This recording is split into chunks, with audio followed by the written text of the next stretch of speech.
In 2023, we're going into the year where we're seeing a slowdown in property transactions, we're seeing very low volumes of new listings, and we're seeing property prices fall.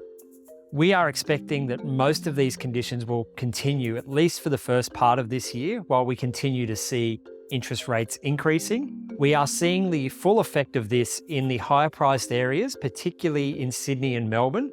I think those markets will continue to have a challenging 2023. I think also some of the regional areas that were very popular early on in the pandemic and saw very strong increases in prices, we'll see some relatively large falls in those markets as well.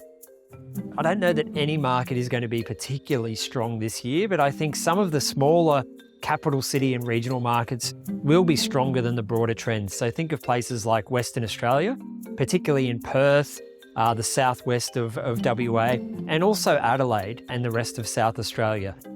The global factors that are going to impact on the market in 2023 are very similar to the factors that were impacting the market in 2022. Luckily, I don't believe that Australia is heading for a recession, but a global economic slowdown will also have repercussions for the Australian economy and the Australian housing market. 2023 is likely to be a good year for buyers just because there is more choice and there is going to be less competition from competing buyers, which means you've got this scope to negotiate for a better price on a property. And we may, as interest rates continue to rise and as more people expire from their fixed rate mortgage periods, see a little bit more urgency from some sellers to get their properties sold. And of course, that would be good news for buyers as well.